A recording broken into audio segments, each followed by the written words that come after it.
must have enrolled in training programs by the 13th week of their unemployment insurance benefits. Any such payments are limited to helping the worker complete the training program after unemployment insurance has been exhausted. DOL estimates a 70% successful placement rate for the EDWA training programs compared with a 35% rate for trade adjustment assistance with its more extended cash benefits. I believe the lessons of the trade adjustment assistance program are clear. Any special assistance programs for affected workers and communities should be geared to positive adjustment and not to income maintenance. Thank you, Mr. Chairman, and I'm ready to answer your questions. Thank you very much, Commissioner Arthur Levitt.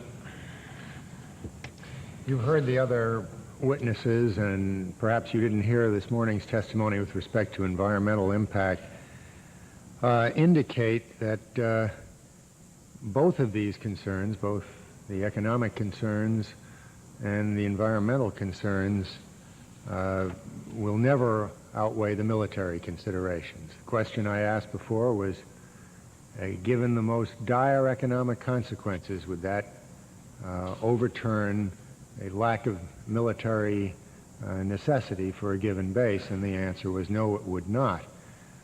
So, Dr. Korb, I would ask you whether you would urge the Commission to disregard what we have been told by the services and by the Defense Department, or whether, as I understand it, your presentation was addressed to making the kinds of recommendations which could possibly better mitigate the impact of that decision once it is made. I'm asking you really, do you accept that notion?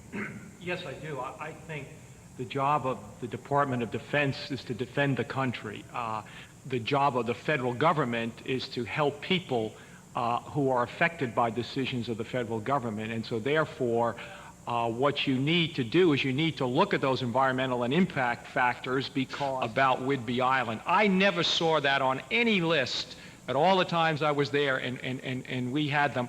And even given the disarray in naval aviation, I do not see how you can figure. They don't even know what they're going to build, for the next couple of years. I mean, we know the number of It's particularly failure to give any sort of definition of what's equal.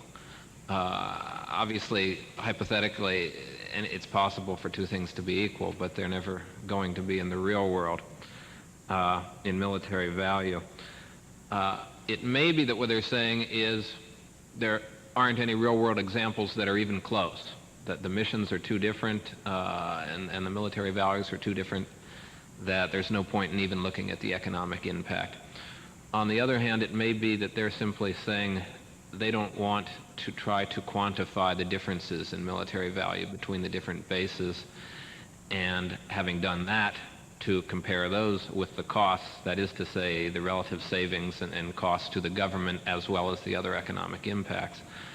I believe that it should be possible to do the latter, and I can't say, I haven't examined their list and can't comment authoritatively on the process they used for winnowing out, but I think in general terms that would be an exercise that would be useful. Secondly, when we're talking about validating the numbers, I think it's also important to make sure that we're looking at the right types of numbers, and I'm not sure that that's being done. My understanding is they've established some sort of a multiplier, but they're only looking at job losses, and I'm not sure that's appropriate. And secondly, they're looking at the total job losses, including military job losses.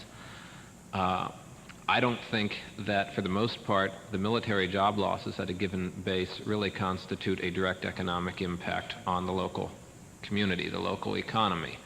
For the most part, the jobs are not open to the indigenous population. The jobs that are eliminated are not going to add to the unemployment rolls. I believe that total employment is important in looking at the indirect costs in a basis for applying the multiplier. I also believe that all jobs are not equal, and that jobs are important as an economic indicator, and possibly even more important as a social indicator. But I think some attempt should also be made to look at the changes in aggregate income.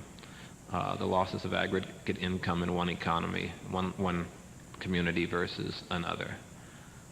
And that's important not only in terms of giving some sort of relative value to different types of jobs and the economic value of the jobs, but I think that's also inherently more amenable to determining the indirect losses, because the indirect losses we're talking about result from spending, and spending is a function of income.